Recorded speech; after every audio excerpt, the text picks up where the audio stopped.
After the organization chart, what is next most important is process documentation, we call it.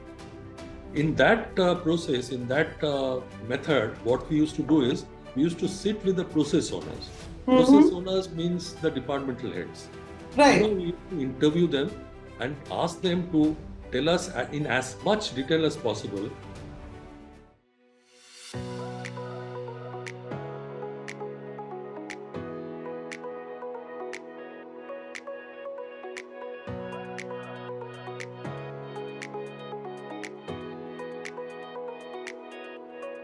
Hi everyone, welcome to FaceTime with Leaders. I'm your host Charu Mehra, and today's guest is someone I've been really looking forward to speaking with. Joining us is Mr. Rana Chatterjee, someone who spent over 3 decades not just working in finance, but helping shape it at the organization level. Mr. Chatterjee, thank you for being here. Thanks a lot, ma'am. Actually, I'm so glad that you give such a wonderful introduction about me. I don't know whether I deserve that. Let's hope. I look forward to having a very meaningful conversation going forward. Thank you. Looking forward to that as well. Mr. Rana Chatterjee is a seasoned finance professional with over 35 years of expertise in financial management, audit, and internal controls.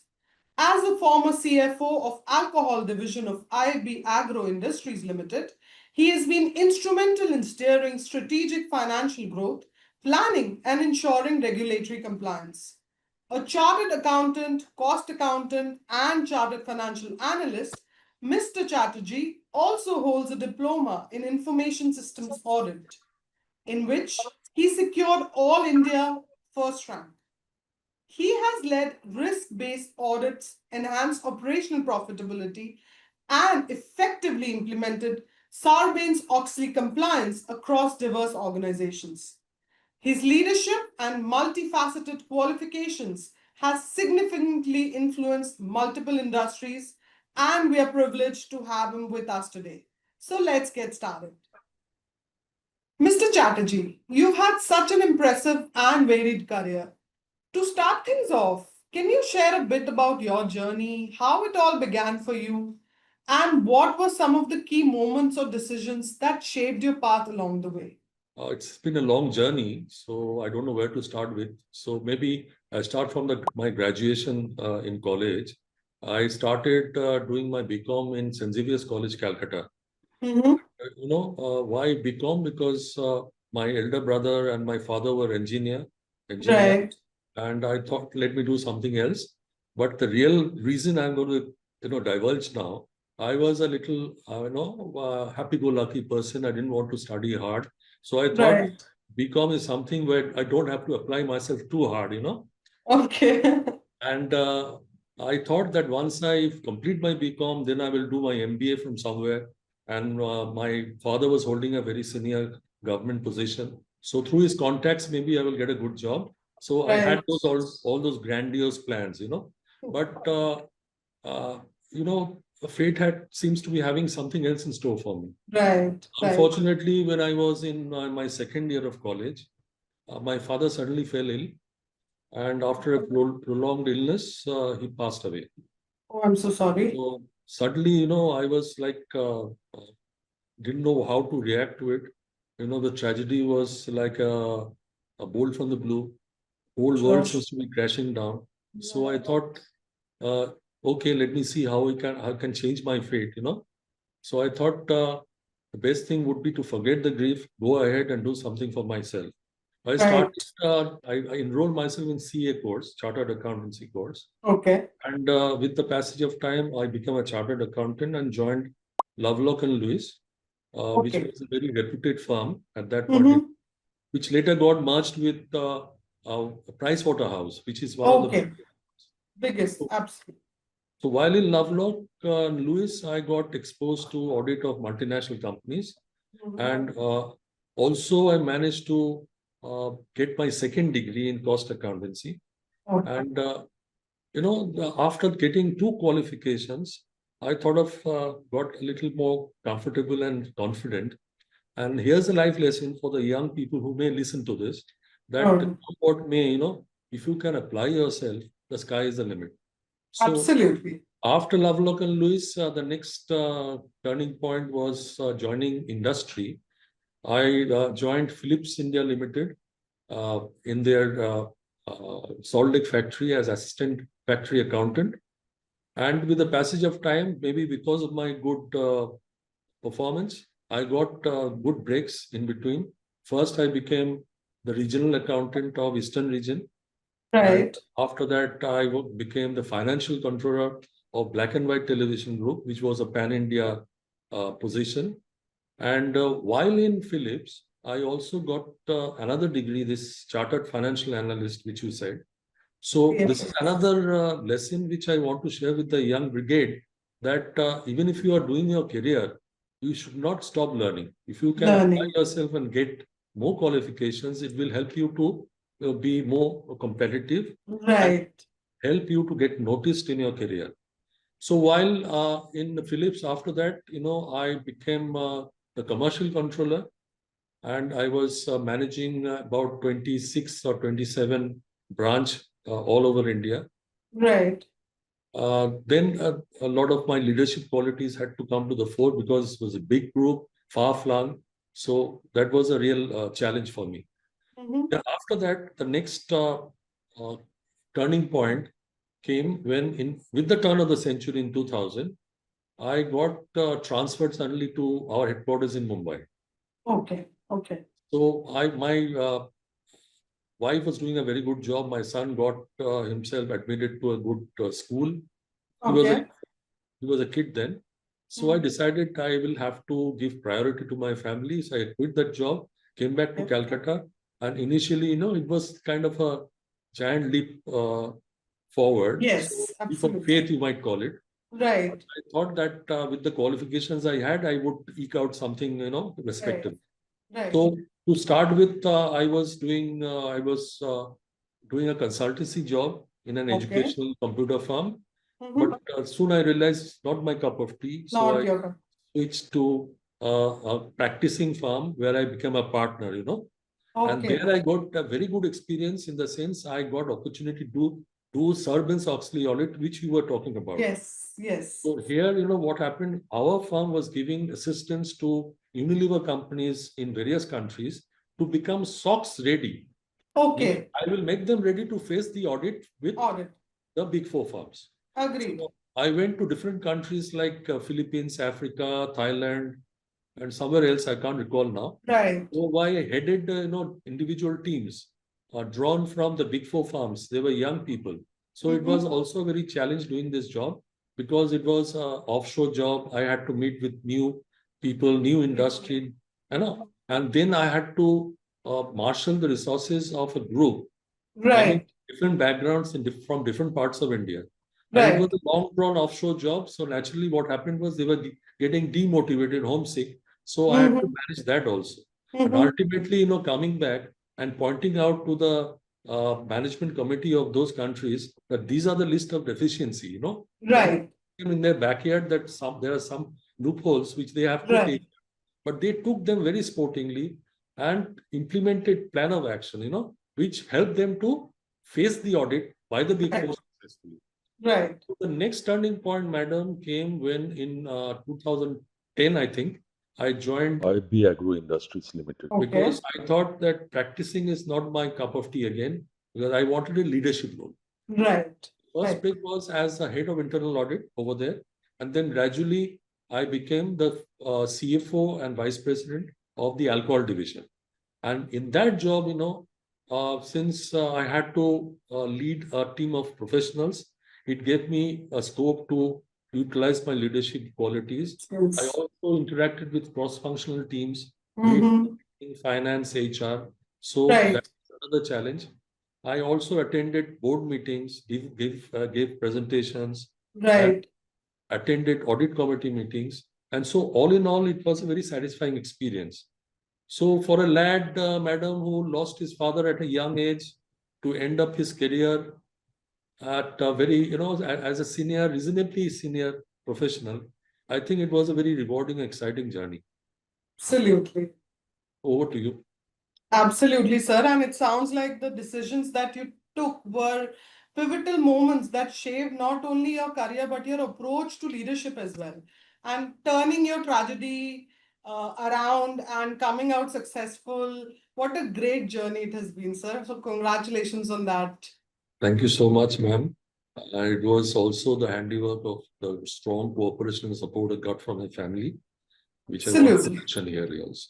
Right, absolutely. Family, you can't do anything without their support. So, Absolutely. thank you so much for sharing your journey with us. Thank you, ma'am.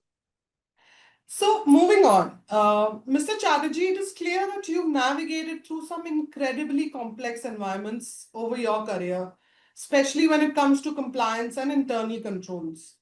Having overseen major projects like the SOX audit, I'm curious, what in your experience are the most critical elements to maintaining strong internal controls, particularly in a global setting where you're dealing with so many moving parts? Yeah, I understand that. It was a challenge. You know what? But I got a much needed experience when I did those SOX audits, Sarbanes-Oxley audits. And it helped me to face the challenges later on and tried to help me to concentrate on the internal control points much Right, easier, much more conveniently. The right. first and foremost point which comes to mind is organization chart. In every SOX audit, we started with the organization chart, meaning the Right, roles and responsibilities and accountabilities of all the senior management personnel who are having, a say in the day-to-day matter or right, management of the company. right. After the organization chart, what is next most important is process documentation, we call it. In that process, in that method, what we used to do is we used to sit with the process owners. Process Mm-hmm. owners means the departmental heads. Right, We used to interview them and ask them to tell us in as much detail as possible what are the nitty-gritties of the process they are process. on a day-to-day basis. Right, right, Yeah. And then I told them, and we told them rather, to prepare a narrative which will take care, will show in clear, concise language how the process narrative runs. right, After we go through it, we also go through it, tell them that these are the some changes required in the process narrative, and they make those changes, and then we sign it off. Then right, after that, we get a very foolproof process narrative of all the relevant processes in the company. right, So next internal control point which comes is risk assessment and trying to locate the risk points in all those process narratives, right? right, So first we tell them what, as per their belief and assessment, are the risks that the company is facing. right, Then from our experience, we tell them that there may be some other risks, like for example, liquidity risks in the financial risk like liquidity and credit risk. There right, may be an operational risk like shutdown of an equipment or the disruption of a supply chain, which might right, be manufacturing process. right, So when we told them that please be thorough, after that they revised it, and then we got all the possible exhaustive list of risks that a company may face. The right. next challenge was to pinpoint the compensating controls which will prevent or mitigate the risks. The risk. So again, through an interview process, we used to come out with a chart called RACM matrix, risk and control matrix, Right. where the risks were plotted vertically and controls Controls horizontally. horizontally. The intersection will try to say whether the risk has been averted or not. Or If not. there is a vacant space, meaning there is no compensating control, it will lead Right. to a deficiency, which Right. needs to be flagged off, and the attention of the management is brought to that. Right. Right. So after risk and control, the next important aspect, I think, will be the segregation of duties. Okay. Meaning that each and every individual and employee should know up to what level he can function. Function. Agreed. For example, a purchase officer will not be allowed to make a payment to a supplier. Understood. Similarly, an accountant doesn't have the authority or the access to process or initiate a purchase order. Right. Right. So there are access controls. Right. The next internal control is the approval matrix. Okay. which talks about that every transaction initiated by a subordinate has to be okayed by his immediate supervisor, Right. senior rather. And depending on the nature of transaction, if the value is more, or suppose it is for acquisition of an asset or the sale of an asset, then you have to go to the ultimate top, the director and the fact. So it depends on that. So based on the transactions and the profiles and the roles and responsibilities, you have to have a approval matrix. Where the positions are not important, names are not taken, so that it ensures continuity. If somebody leaves, the next person can easily pick up. Right. So that is approval matrix. Next important thing, I think, is security of assets and data. Why data is important? Because if it is compromised, it will give you wrong data. It can lead to fraud, which is avoidable, right? So data is secured through access control. Meaning nowadays in digitalized, accounting medium or ERP packages, we have to have a user ID and password, which we face in our day-to-day lives. The password is linked, for each person's password is linked to the list of duties he can access. Access. In the system. Okay. So this is called access controls. So this takes care of the possibility of avoiding risk, avoiding frauds altogether. So time to time, you have to revisit that and make it absolutely foolproof. So after access control, next comes is, I think, reporting. Reporting is also a very important internal control mechanism. Right. Reporting has to be bottoms up. From the distant units, they have to send periodically, say monthly, the management information system reports, the accounting reports. Right. And even the senior management professionals have to prepare newsletters, which are, which happened in my tenure. Newsletters would tell you in absolute detail how that unit has performed under you. Right. So based on those newsletters and reports, the senior management used to review them. Review is the next important point of internal control. Right. Now, review can take the shape of many methods. Either you can call those unit people to your head office periodically, to face the review by senior people. That way they can present their case. That way they can also get motivated by interacting with the senior people. Right. Or review can be the other way around.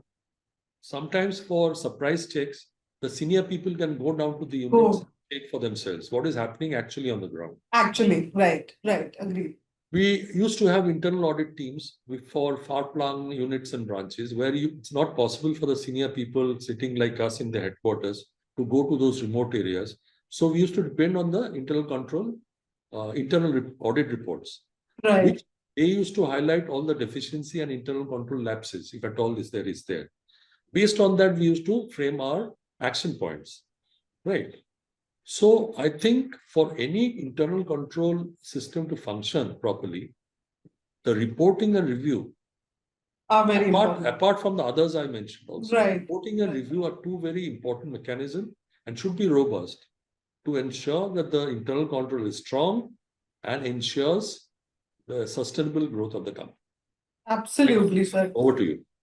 And this really sounds a lot like the ISO audits that I used to be part of when I was working with corporates. So I could understand what you were trying to say. And, your insight was really helpful, Mr. Chatterjee. And I also believe that, when it comes to global strategy, there needs to be a balance between global strategy and local adaptability, which can lead to a success. Absolutely. Yeah, so that is important. Thank you for sharing your insights with us. Thank you. So, Mr. Chatterjee, I can imagine that working with top leadership teams and board requires not only just technical expertise, but the ability to communicate complex financial insights in a way that everyone can understand. So, how do you ensure that your financial analysis resonates with non-financial stakeholders, especially during critical board meetings or quarterly reviews? Yes, Charu, it's a topic which you have brought up, which is very close to my heart, all along. And it was a challenge too, I tried so many times. Sometimes I faced success and sometimes I faced failures. I'm going to be very frank. Absolutely understand, right? But the modus operandi which I followed basically was, trying to be as simple as possible. Right. I faced board meetings. I faced review meetings where, cross-functional teams are there from non-financial backgrounds. I Right. restricted myself, to areas where I will make it simple. Right? I never used to take the help of long-drawn, complicated technical jargon or financial reports with a lot of number crunching involved. Instead of that, I made it very simple. I used to show them their performance through visual representations, through Yes. graphs, through trend charts, to which Right. they could, attach more easily. Agreed. Agreed. So this is one aspect which I took the help of. And also another thing I insisted or I took resort to, I told them and highlighted them what is the impact, financial impact of their performances. Okay. Yes, Like that's to a a good point. marketing head, instead of talking about various financial things, I told them that the net impact of all your uh, uh, what should I say, all your efforts in the last quarter was my revenue has gone up by so much amount of money. Right. Right. Your market share has gone up by so much percentage. Mhm. The competition has lost by so much So percentage. much. Right. Right. Right, this way. And I made it a point that the same data, I won't share it to with a production chat. Okay. Won't understand anything about revenue. And Market. Right. so I used to give them, depending on the chap I'm interacting with or the colleague I'm interacting with, I will give them data in a dashboard.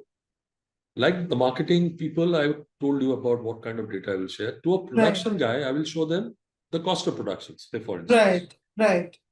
Cost of further broken into cost of materials, labor, overheads, uh, the way that vestiges have traveled or the trend of vestige in the past few Right. months, Right. whether it's going down or going up, it's going up is something to be worried about.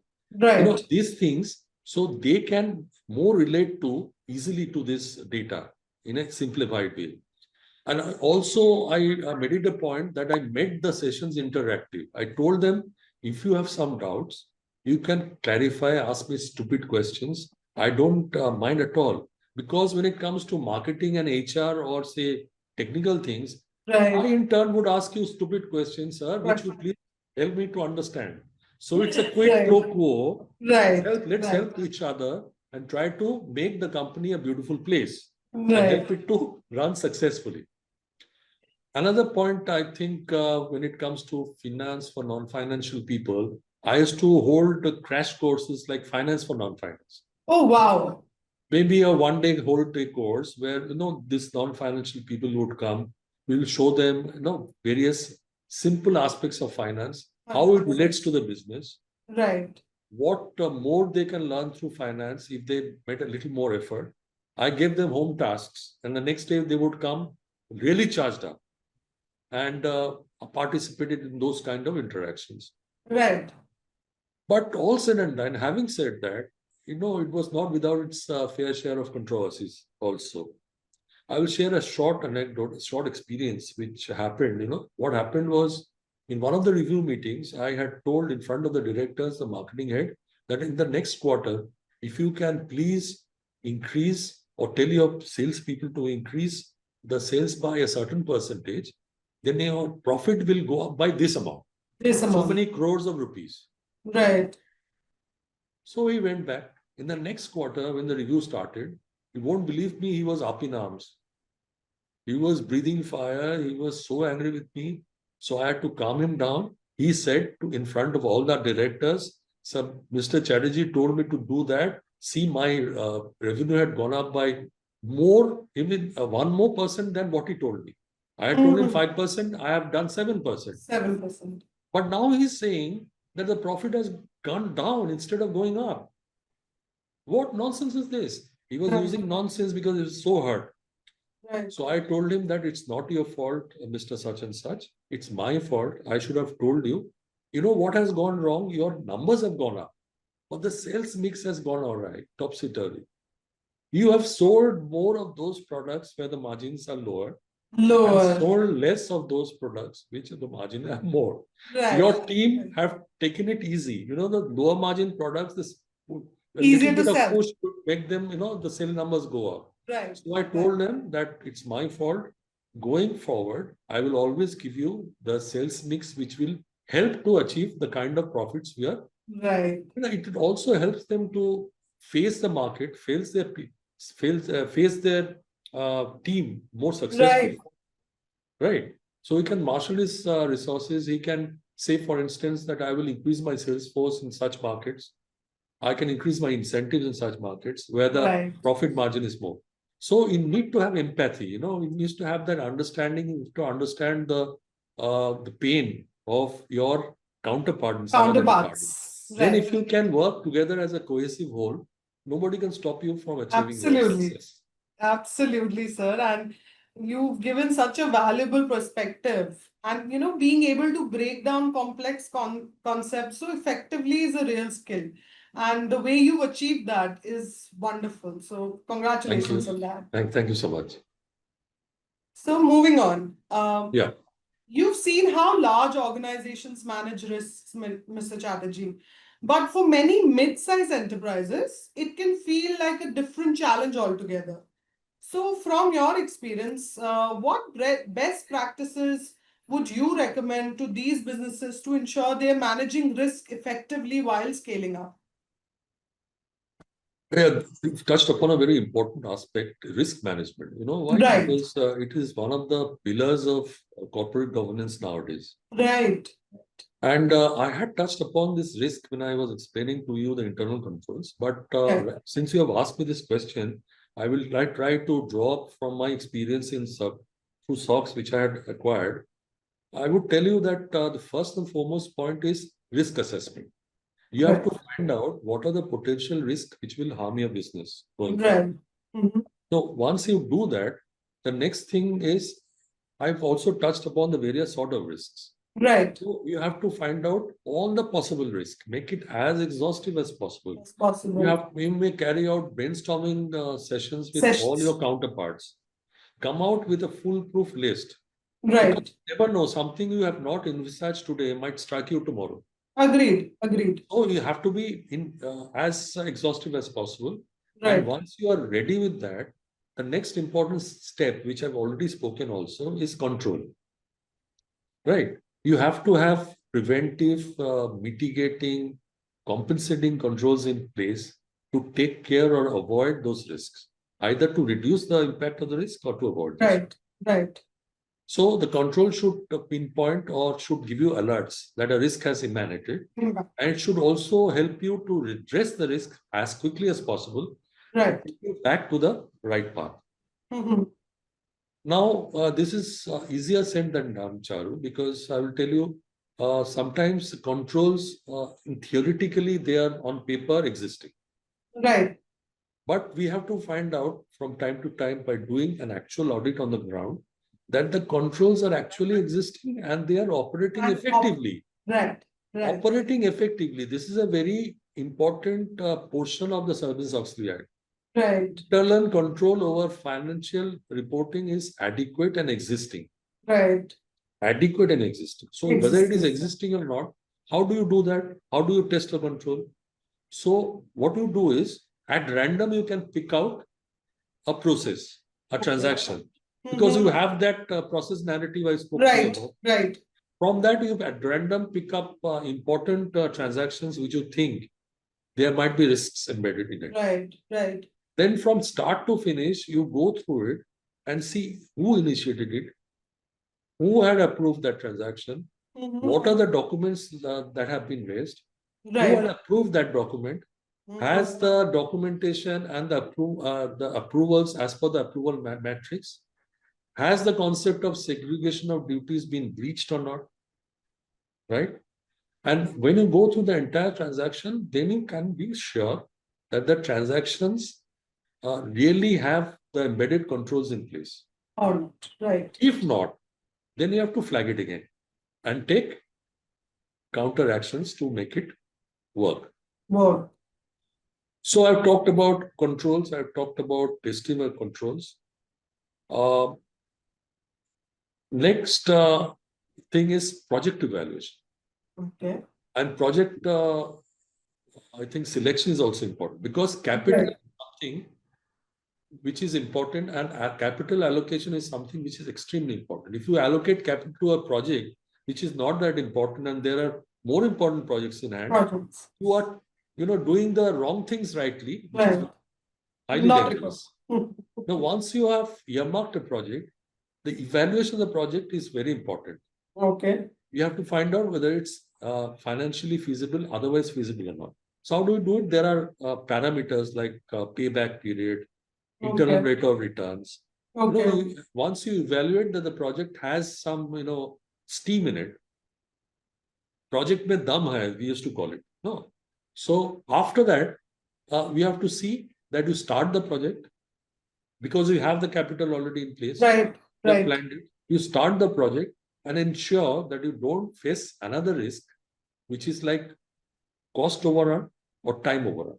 Okay. If the project is not completed within the time envisaged or within the cost you targeted for, then your payback period, IRR will all go astray, will go off target. Right. Then the initial capital allocation decision will go wrong. No, right. You got Agreed. So coming back to risks, especially for far-flung companies which are geographically spread out, the next most important thing is working capital management. Okay. So you have to ensure that your stock, your debtors, your creditors are at optimum level. When it comes to stock, you have to ensure that the stock aging is current. There are no old age stocks lying unutilized. Okay. You have to ensure that there are no obsolete stocks. If there are, you have to weed it out. You have to maintain stocks at optimum level. When it comes to debtors, if you are selling, suppose at on credit, then you have to be very careful that you recover your money or you make the collections in time, so that there is you can avoid the risk of debtors going bad. Right. Right. So both this risk of both the levels of stock as well as the debtors should be at optimal level because they eat up your working capital. They block it. So you have to release it as fast as possible. Right. Same thing as you talk about creditors. You should keep it at optimum. You cannot stretch it just to improve your cash flow because that is going to choke the suppliers. Or if you reduce it too much, it will affect your cash flow adversely. So there are pros and cons. Right. Next important working capital management is cash management. Cash is like, madam, blood and oxygen to an organization.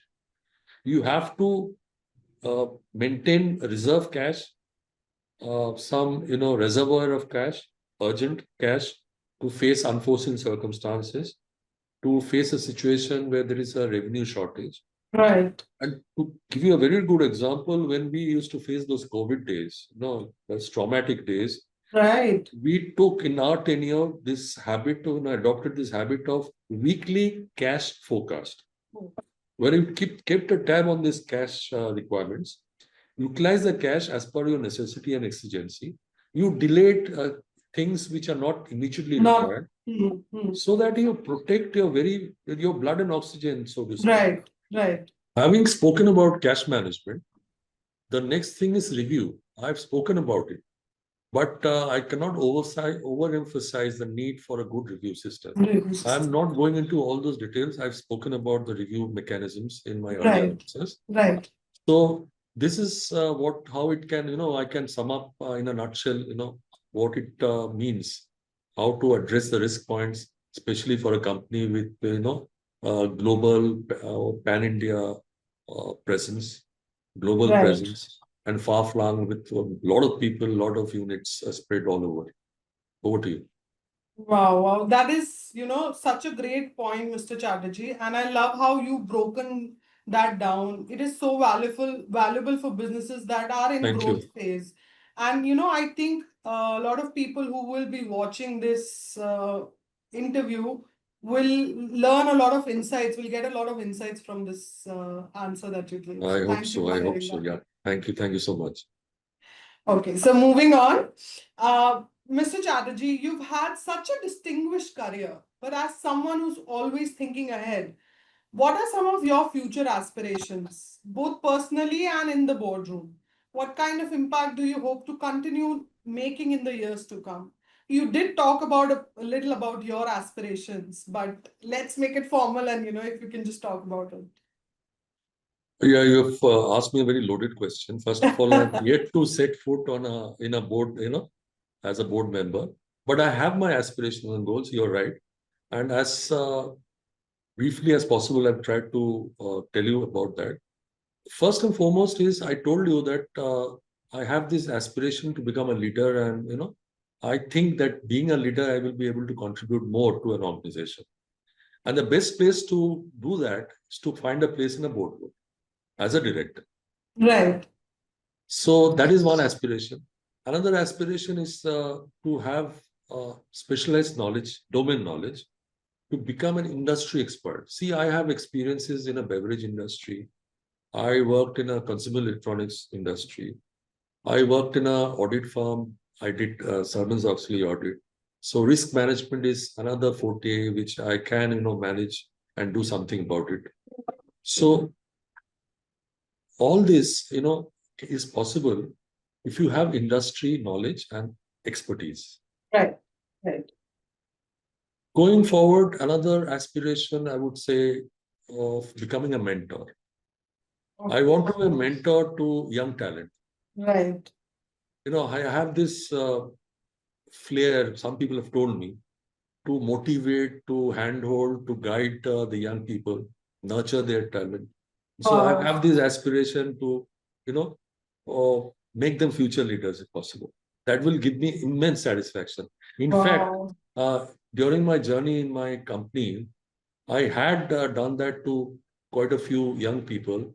I know they got transferred. Some of them left the company, but till Right. today they kept touch with me. They kept telling me that, sir, because of those lectures and those valuable words you told us, it's still helping us in our career so far. So it's Right. a great satisfaction. Absolutely. Talking about mentor, I spoke about it. And next, I think my aspiration is to have good networking, which I will have if I join a board, because there will Right. be talented, experienced people with whom I Right. can rub shoulders. I can pick their brain, so to speak, pick their brains, Pick the brains. Right. so to speak. I enrich my knowledge in the bargain. So networking is extremely important, and I aspire for that. And what else? I think I talked about networking, and I think I should next go about my goals. No, coming to mentorship, coming to aspirations, I think something I missed out is strategic guidance.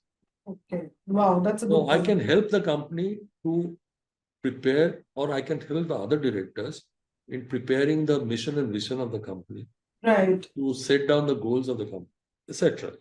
The strategic Right. guidance. Right. So those are the aspirations. Now, when it comes to say goals, what comes to mind is strategic direction. I spoke about strategic guidance. Guidance. Those are in the not very specific. Those are abstract. Right. Right. But when it comes to strategic direction, meaning I can help the company to fix the goals of the senior management, quantified goals, so that Right. it's clear what they are supposed to deliver. And Right. at the end of the assessment period, they can themselves find out how much they have scored, right? And then we can also guide them how to, come back, how to correct them, how to come back to the right path. So strategic direction is something very important.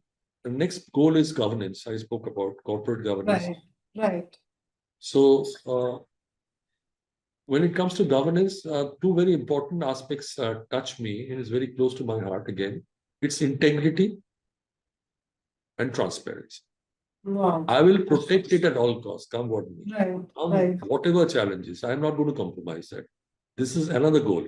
And I would try to disseminate that and try to make it flow down the value chain run the organization as far as Right, possible. right. That is, integrity and transparency is very important. So after that, again, what comes to my mind is risk assessment. I'm not going into it again. So risk is something which overlaps all these areas. Agreed, agreed.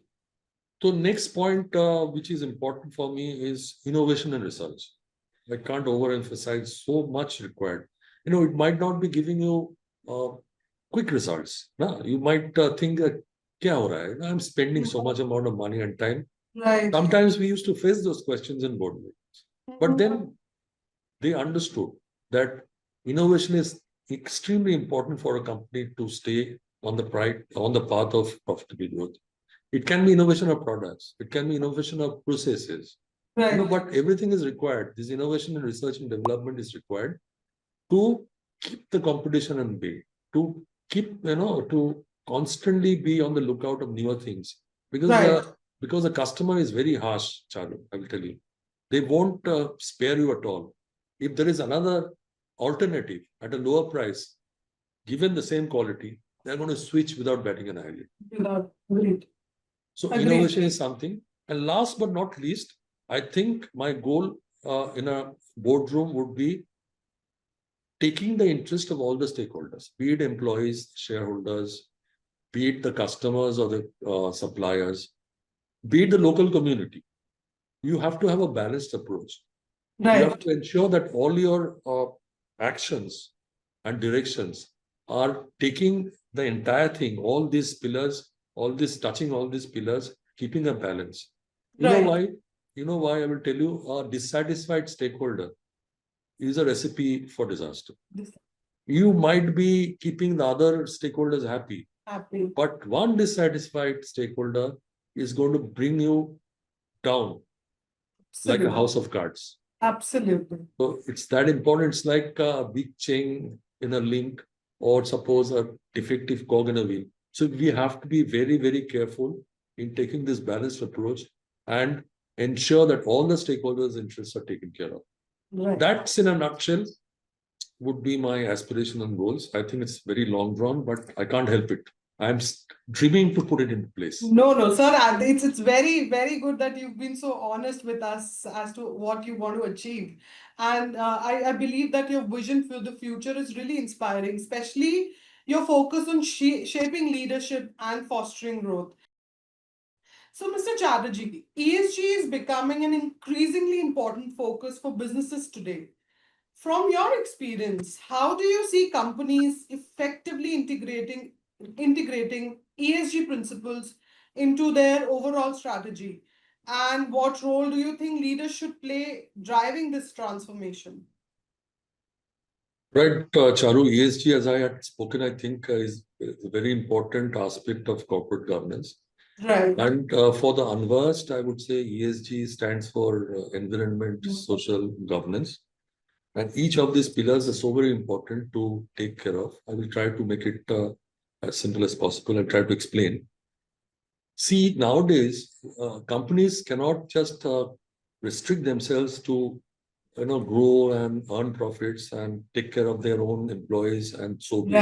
Right. They have to take care of two very other aspects, very important aspects to survive and sustain themselves. Right. One is environment and other is society. So when it comes to environment, what are the ways a company can favorably influence an environment?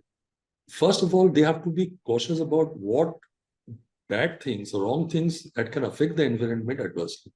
Right. So to know, they first have to understand where they stand. Like how their business, if it's a manufacturing-based business, manufacturing and selling, whether their manufacturing process is having an adverse impact on the climate. If so, to what extent? You have to write down in absolute detail. Right. What impact it is having on climate change and what carbon footprint it is leaving on Earth, right? So once you know these are the things which by which this is the carbon emission which you are releasing, then you can chalk out what are the preventive strategies should be in place to reduce the carbon going forward. Right. So next thing about environment will be to look after the conservation of resources. When you talk about resources, it could be water, which is a very important resource. It's a lifeline for humanity. Suppose you have a factory somewhere. Factory is built on a place, at a place where the underground level of water may be at a certain level. Right. Right. You have to ensure that you don't draw water beyond a certain limit, because then it will go dry and impact your entire surroundings. Right. So you have to measure that this is amount of cubics of water which you are utilizing for your manufacturing process. So like during our tenure, we used to take extreme care to take projects and make them work. Projects like recycling of water. Right. Trade effluents, you recycle the water and use them again for gardening, housekeeping, whatever, other aspects. When it comes to reservation of utilities, energy, you basically are talking about utilities. Right. How much amount of power you are consuming. So you have to reduce it as little as possible, because for generation of power, you might be utilizing non-renewable energy like coal, which is not helping your cause for carbon emission, right? So to a certain extent, to whatever extent possible, we should use green fuel. And as I said, even I recall water conservation, another very important project which we took is harvesting of rainwater, right? Right. So we collected the water and we utilize it for various purposes.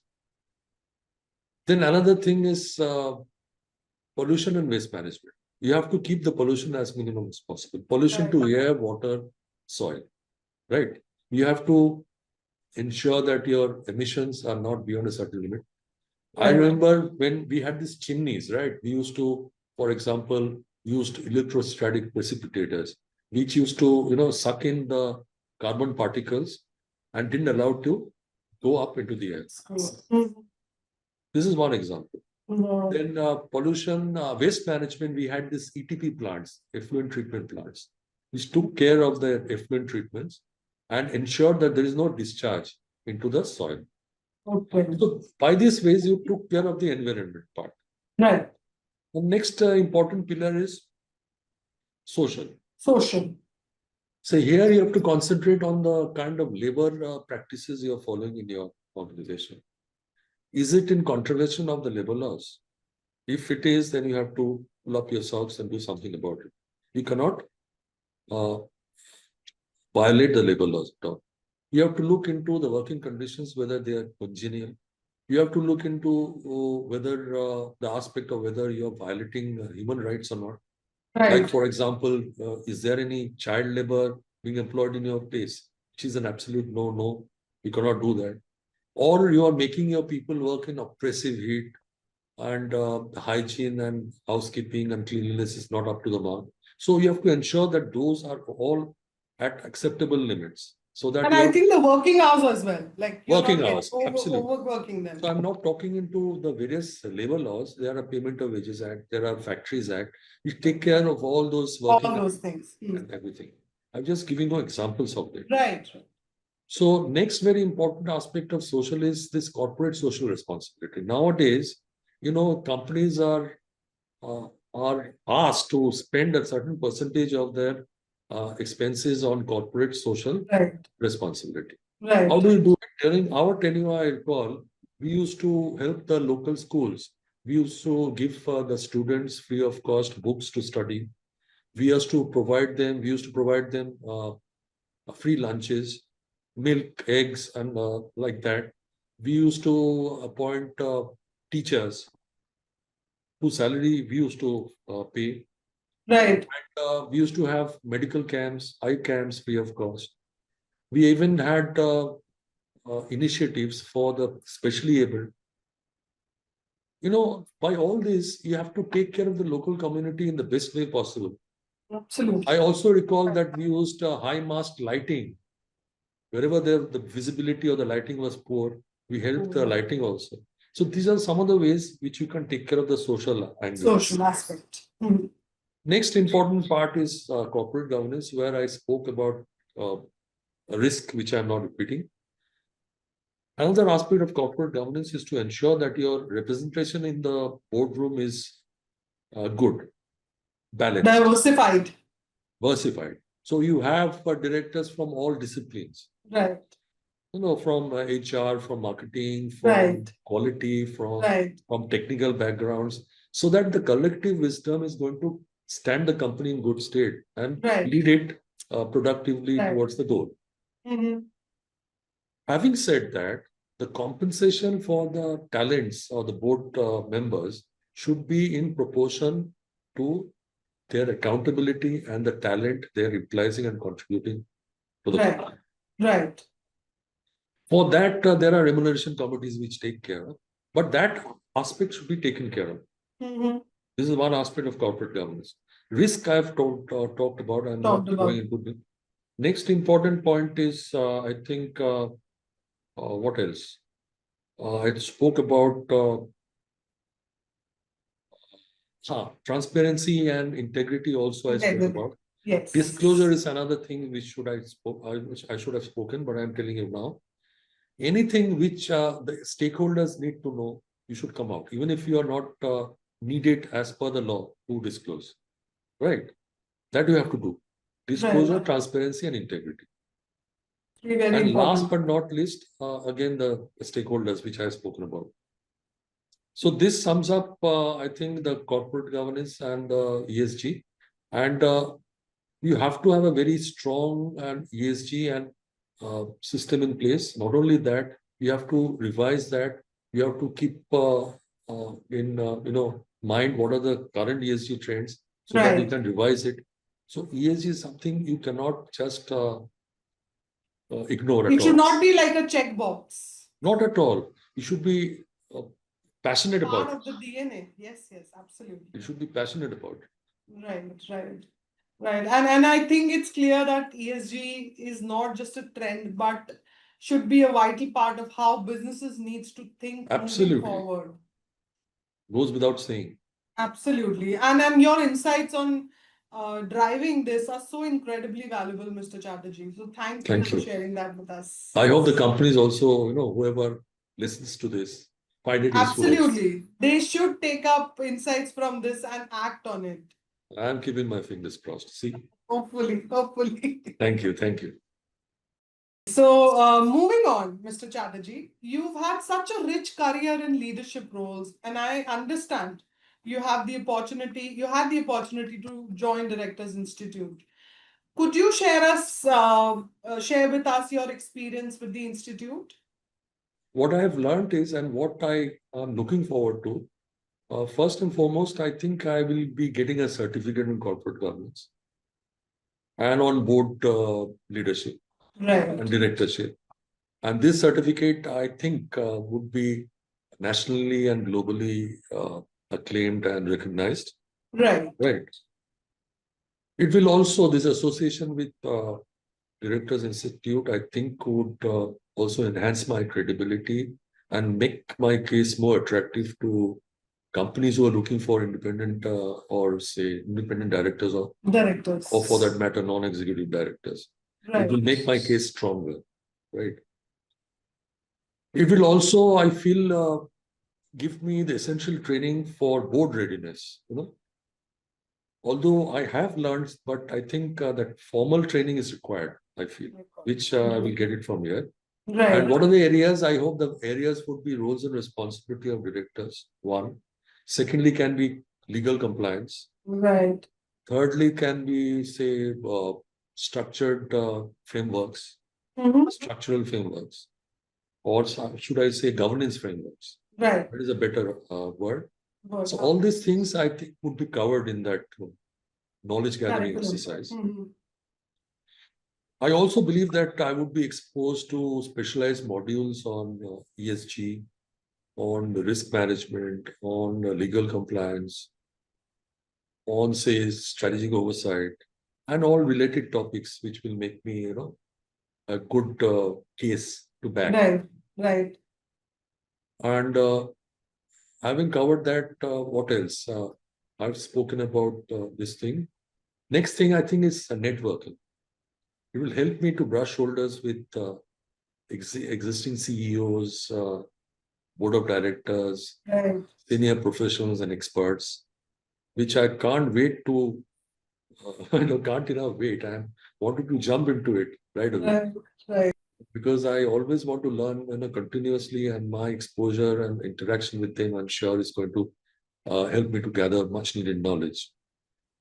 So that is networking and updates also. If I can be a keen student of your institute, I'm sure I will be going through the updates I receive on the changes in Companies Act, on the changes in SEBI laws, on the changes in statutory regulations, or for that matter, any changes in the ESG trends, because the Right. situation is dynamic.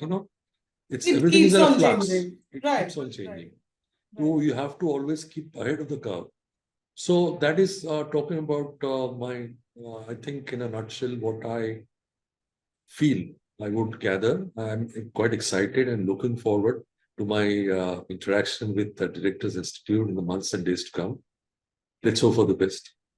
Yes, sir, absolutely. Shank, thank you for sharing that with us. And I also believe that it's so inspiring that a leader with the kind of experience that you have, you're still open to, learning and enhancing your skill. And I hope that whatever you have, you have aspired to achieve from this course and you're expecting to achieve from this course, you're able to do that. So that's that. And I wish you all the best for that, sir. Thank you, Charu. Thanks a lot. So, with that, we've come to an end of our podcast. Mr. Chatterjee, it's been an absolute pleasure having you with us on the show today. Your insights on leadership, governance, and financial strategy are invaluable. And I'm sure audiences will learn a great deal from your experiences. Thank you so much for taking the time and sharing your journey with us. Thank you, Charu. Thank you for having me here. It was a real pleasure to, share my experience, the journey I had in the past. And I do ardently hope the small tips or knowledges I shared, especially for the young brigade who may be listening to Right. this, that never give up, right? Come what may. And believe in yourself. You really don't know what potential you have inside you. Once you really put your best foot forward, once you tap into yourself and let the potential bloom, the world is the limit, the sky is the limit. Limit. So, unless and until you achieve your goal, never give up. So, that is that. Thank you so much for having me here once again, and thank you so much. Wow, sir. Thank you so much for sharing that absolutely wonderful advice for our upcoming leaders. To all your audience, thank you for tuning in to this episode of FaceTime with Leaders. We hope you found it as inspiring as we did. Stay tuned for more conversations with industry leaders. And until next time, take care and keep leading. Thank you.